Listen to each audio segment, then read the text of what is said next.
ನಮಸ್ಕಾರ. ಆರ್ಸಿಬಿ ವಿರುದ್ಧ ಕೊನೆಯಲ್ಲಿ ಪಂಜಾಬ್ ಗೆದ್ದ ಬಳಿಕ ಅತ್ತರು ಶ್ರೇಯಸ್ ಅಯ್ಯರ್. ನಂತರ ಆರ್ಸಿಬಿ ಕುರಿತು ಹೇಳಿದ್ದನ್ನ ಕೇಳಿದರೆ ನೀವು ಕೂಡ ಸಲ್ಯೂಟ್ ಮಾಡ್ತೀರಾ? ಹಾಗಾದರೆ ಸುದ್ದಿಯ ಸಂಪೂರ್ಣ ಮಾಹಿತಿ ಏನು? ಅಷ್ಟಕ್ಕೂ ಆರ್ಸಿಬಿ ವಿರುದ್ಧ PBKS ಗೆದ್ದ ಬಳಿಕ ಶ್ರೇಯಸ್ ಅಯ್ಯರ್ ಹೇಳಿದ್ದೇನು ಗೊತ್ತಾ? ಹೀಗೆ ಇದರೆಲ್ಲದರ ಬಗ್ಗೆ ಈ ವಿಡಿಯೋದಲ್ಲಿ ಕಂಪ್ಲೀಟ್ ಆಗಿ ತಿಳಿಸ್ಕೊಡ್ತಾ ಹೋಗ್ತೀನಿ. ಆದ್ದರಿಂದ ದಯವಿಟ್ಟು ಈ ವಿಡಿಯೋವನ್ನ ಕೊನೆವರೆಗೂ ನೋಡಿ. ಆದರೆ ಅದಕ್ಕಿಂತಲೂ ಮುನ್ನ ಯಾರನ್ನೂ ನಮ್ಮ ಚಾನೆಲ್ಗೆ ಸಬ್ಸ್ಕ್ರೈಬ್ ಮಾಡಿಲ್ವೋ ಸೊ ದಯವಿಟ್ಟು ಈ ಕೂಡಲೇ ನಮ್ಮ ಚಾನೆಲ್ಗೊಂದು ಸಬ್ಸ್ಕ್ರೈಬ್ ಮಾಡಿ ಮತ್ತು ವಿಡಿಯೋಗೊಂದು ಲೈಕ್ ಮಾಡಿ.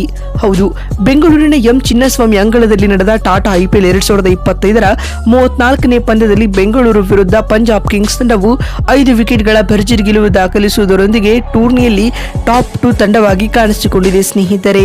ಈ ಒಂದು ಪಂದ್ಯದಲ್ಲಿ ಟಾಸ್ ಸೋತು ಮೊದಲು ಬ್ಯಾಟಿಂಗ್ ಮಾಡಿದ ರಾಯಲ್ ಚಾಲೆಂಜರ್ಸ್ ಬೆಂಗಳೂರು ತಂಡ ನಿಗದಿತ 14 ಓವರ್ಗಳಲ್ಲಿ 9 ವಿಕೆಟ್ ಕಳೆದುಕೊಂಡು 95 ರನ್ ಕಲೆ ಹಾಕಲಷ್ಟೇ ಶಕ್ತವಾಯಿತು.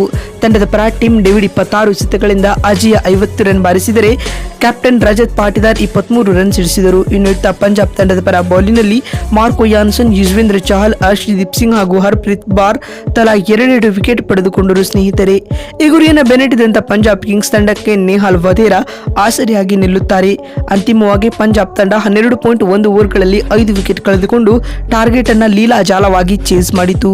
ತಂಡದ ಪರ ನೆಹಾಲ್ ವಧೇರಾ 19 ಎಸೆತಗಳಿಂದ ಅಜೇಯ 33 ಮತ್ತು ಪ್ರಿಯಾಂಶ್ ಆರ್ಯ 16 ರನ್ ಬಾರಿಸಿದರು. ಇದರೊಂದಿಗೆ ಪಂಜಾಬ್ ಕಿಂಗ್ಸ್ ತಂಡ ಈ ಪಂದ್ಯವನ್ನು 5 ವಿಕೆಟ್ಗಳಿಂದಾಗಿ ಭರ್ಜರಿಯಾಗಿ ಗೆದ್ದುಕೊಂಡಿತು. ಮತ್ತು ಅತ್ತ ಆರ್ಸಿಬಿ ತಂಡದ ಪರ ಜೋಸ್ ಹಜಲ್ವುಡ್ 3 ವಿಕೆಟ್ ಉರುಳಿಸಿದರು.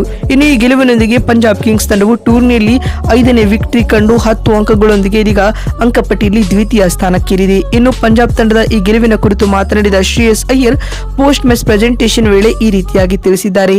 ನಿಜಕ್ಕೂ ಇಂದಿನ ಪಂದ್ಯ ಸುಲಭವಾಗಿರಲಿಲ್ಲ. ಈ ಪಂದ್ಯ ನಿಜಕ್ಕೂ ಚಾಲೆಂಜಿಂಗ್ ಆಗಿತ್ತು. ನೆಹಾಲ್ ವಧೇರಾ ಏಕಾಂಗಿಯಾಗಿ ಪಂದ್ಯವನ್ನ ಬದಲಿಸಿದರು ಮತ್ತು ಎಲ್ಲ ಬೌಲರ್ಸ್ಗಳು ಇಂದಿನ ಪಂದ್ಯದಲ್ಲಿ ಮ್ಯಾಚ್ ವಿನ್ನಿಂಗ್ ಆಟವನ್ನ ಆಡಿದ್ದಾರೆ ಎಂದು ಶ್ರೇಯಸ್ ಅಯ್ಯರ್ ತಿಳಿಸಿದ್ದಾರೆ. ಮತ್ತು ಮಾತು ಮುಂದುವರೆಸಿದ ಅವರು, ಇಂದಿನ ಪಂದ್ಯದಲ್ಲಿ ಟಾಸ್ ಗೆದ್ದಿದ್ದು ನಮಗೆ ಅಡ್ವಾಂಟೇಜ್ ತಂದಿತ್ತು. ಯಾಕಂದ್ರೆ ಬೋರ್ಡ್ ಮೇಲೆ ಯಾವ ಟಾರ್ಗೆಟ್ ಇತ್ತು ಎನ್ನುವುದು ನಮಗೆ ಕ್ಲಿಯರ್ ಆಗಿ ಗೊತ್ತಿತ್ತು ಮತ್ತು ಹೇಗೆ ಬ್ಯಾಟಿಂಗ್ ಮಾಡುವುದು ಎಂದು ಸಹ ತಿಳಿದಿತ್ತು. ಟಾಸ್ ಗೆಲುವು ಅಡ್ವಾಂಟೇಜ್ ತಂದಿತ್ತು. ಹಾಗೂ ಇಂದಿನ ಪಂದ್ಯದಲ್ಲಿ ಆರ್ಸಿಬಿ ಕಳಪೆ ಕ್ರಿಕೆಟ್ ಆಡಿ ಪಂದ್ಯವನ್ನ ಗೆದ್ದುಕೊಂಡಿದೆ ಎಂದು ಹೇಳುವ ಮೂಲಕ ಆರ್ಸಿಬಿ ತಂಡದ ಕುರಿತು ಶಾಕಿಂಗ್ ಹೇಳಿಕೆಯನ್ನ ಶ್ರೇಯಸ್ ಅಯ್ಯರ್ ನೀಡಿದ್ದಾರೆ.